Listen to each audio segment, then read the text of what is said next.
সর্বশেষ আজটুকু নিবেদন করে চলছে এখনো কওমি মাদ্রাসায়। কওমি মাদ্রাসায় 12 বছর 15 বছর শিক্ষা অর্জন শেষে বাংলাদেশের জাতীয় শিক্ষা আধুনিক শিক্ষা প্রতিষ্ঠানগুলোতেও সর্বোচ্চ শ্রেণী পর্যন্ত ঘুরে আসার সুযোগ আমার হয়েছে। এই সব দেখে কম্পেয়ারলি আমি বলতে চাই, কম্পারেটিভলি আমি বলতে চাই, দেশ এবং জাতির জন্য নিঃস্বার্থভাবে সবচেয়ে বেশি সার্ভিস দিয়ে যাচ্ছে কওমি মাদ্রাসা। এবং আমাদেরকে তোমরা যত যাই বলো, আমরা দেশের জন্য, জাতির জন্য, ইসলামের জন্য যা করতে হয় আমরা আমাদের বিবেক এবং বিবেচনায় আমরা বিবেক এবং বিবেচনার বিচারে দেশের জন্য, মিল্লাতের জন্য, জাতির জন্য যেটাকে আমরা কল্যাণকর মনে করব, আমরা সেই ভূমিকা পালন করেই যাব ইনশাআল্লাহ। আল্লাহর সাহায্য ইনশাআল্লাহ আমাদের সাথে আছে। কওমি মাদ্রাসার শিক্ষার্থীদেরকে বলবো, আমাদের যে মাদার প্রতিষ্ঠান মাদারে ইলমি দারুল উলুম দেওবন্দ যখন 1857 সালে প্রতিষ্ঠিত হয়, 1867 সালে দারুল উলুম দেওবন্দ প্রতিষ্ঠিত হয়, 1866 সালে দারুল উলুম দেওবন্দ প্রতিষ্ঠিত হওয়ার সময়ে দেওবন্দের পূর্বপুরুষগণ তারা দারুল উলুম দেওবন্দ প্রতিষ্ঠার কয়েকটা মৌলিক লক্ষ্য এবং উদ্দেশ্য নির্ধারণ করেছিলেন। যে দেওবন্দ মাদ্রাসা কেমন সন্তান জন্ম দিবে, দেওবন্দ মাদ্রাসা কেমন ছাত্র গড়বে। কালের আবর্তনে 150 বছর পরেও আজও পর্যন্ত আমরা মনে করি কওমি মাদ্রাসার প্রতিটি ছাত্র শিক্ষকের সামনে সেই 150 বছর আগের 1866 সালের দারুল উলুম দেওবন্দ প্রতিষ্ঠাকালীন সময়ে নির্ধারিত লক্ষ্য এবং উদ্দেশ্য দিবালোকের ন্যায় পরিষ্কার থাকা উচিত। তারা বলেছেন দারুল উলুম দেওবন্দের অন্যতম প্রধান লক্ষ্য হলো তাআল্লুক মা আল্লাহ।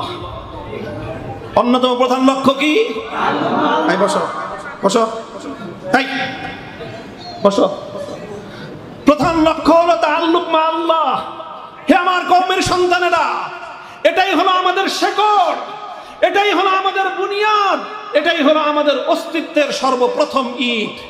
সেটা হলো কওমি মাদ্রাসার প্রতিটি সন্তানকে তাআল্লুক মা আল্লাহ তথা আল্লাহর সঙ্গে নিবিড় ভালোবাসার সম্পর্কের বন্ধনে আবদ্ধ থাকতে হবে।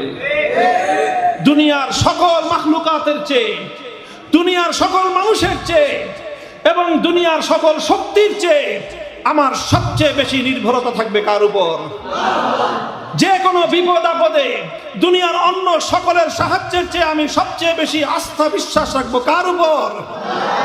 আমার যে কোনো দুর্যোগ দুর্বিপাকে আমি অন্য কোনো মানুষের কাছে সাহায্যের হাত প্রসারিত করবার আগে আমি সাহায্যের হাত তুলে ধরবো কার কাছে? তাআল্লুক মা আল্লাহ, আল্লাহর সঙ্গে গভীর সম্পর্ক গড়তে হবে।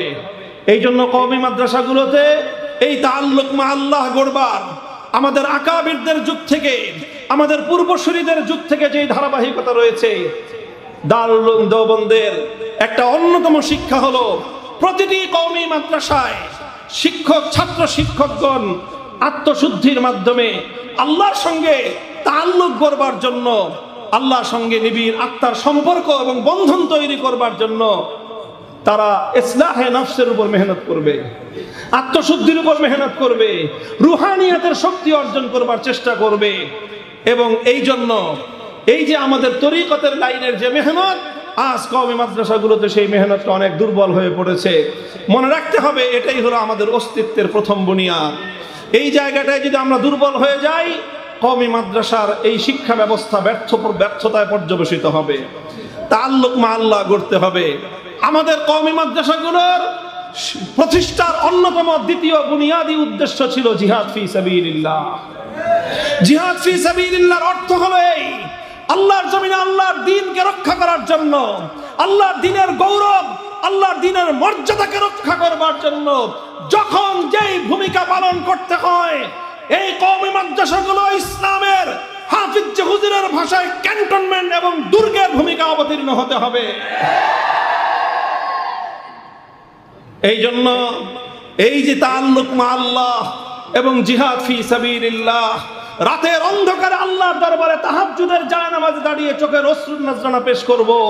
আবার দিনের বেলা আল্লাহর দিনের জন্য, আল্লাহ নবীর ইজ্জতের হেফাজতের জন্য শাপলা চত্বরকে বুকের রক্ত দিয়ে আমরা রঞ্জিত করব।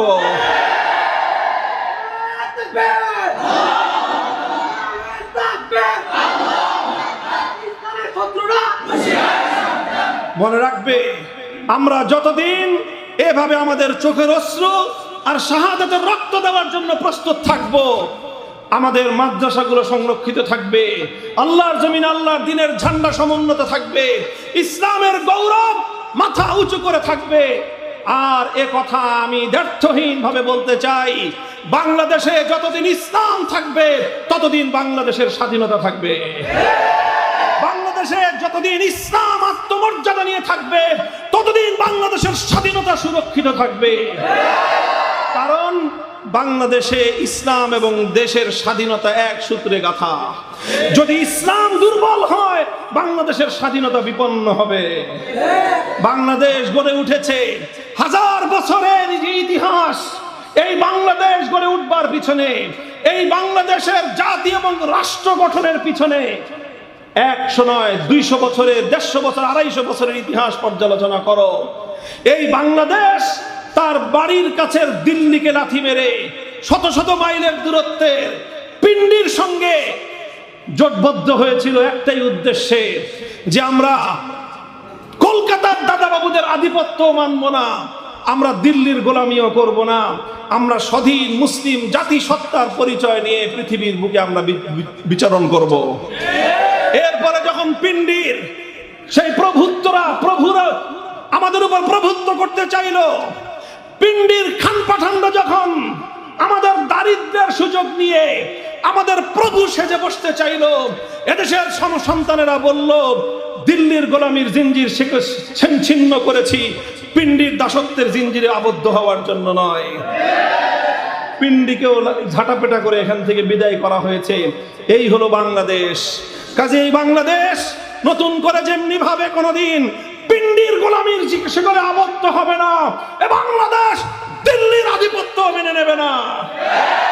এ বাংলাদেশ যেভাবে দিল্লির কাছে মাথা নত করবে না, ওয়াশিংটন অথবা পিকিং, মস্কো অথবা অন্য কোন আধিপত্যবাদী শক্তি যদি বাংলাদেশের জাতি এবং রাষ্ট্রকে করতলগত করতে চায়, এদেশের কওমি মাদ্রাসাগুলোর যোদ্ধারা বুকের রক্ত দিয়ে দেশ এবং ইসলামকে রক্ষা করবে ইনশাআল্লাহ।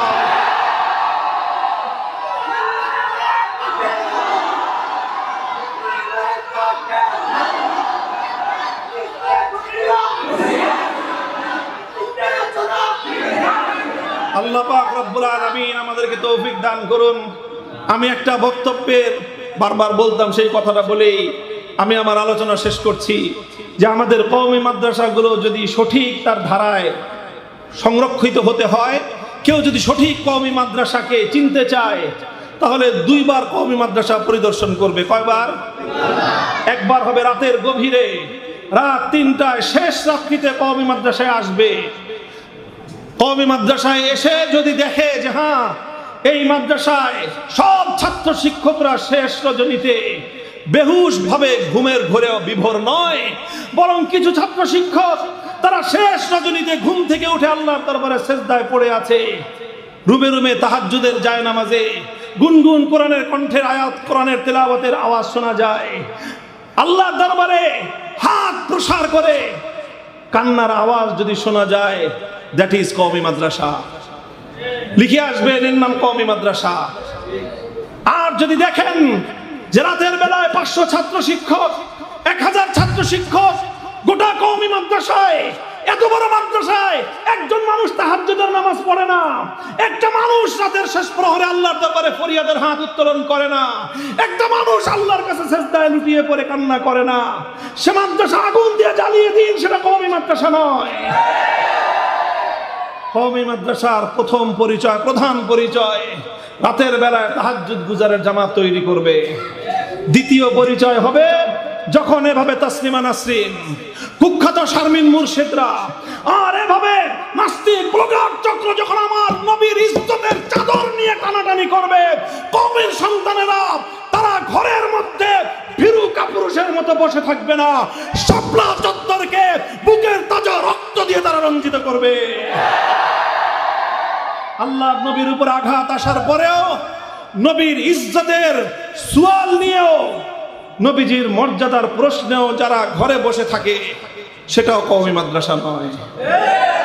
আল্লাহ পাক এই কওমি মাদ্রাসার অনন্যতা, এই বৈশিষ্ট্য ধারণ করে এদেশের স্বাধীনতা, ইসলামের গৌরব এভাবেই রক্ষা করে চলবার তৌফিক আল্লাহ পাক দান করুন। আমি যে কথাগুলো বললাম, আমার মধ্যেও যেন আল্লাহ পাক সেই বিশ্বাস এবং সেই আমল দান করেন। আমার আগামী সন্তানরাও যেন তাদের পূর্বসূরীদের এই গৌরব গাথা ধারাকে অব্যাহত রাখতে পারে।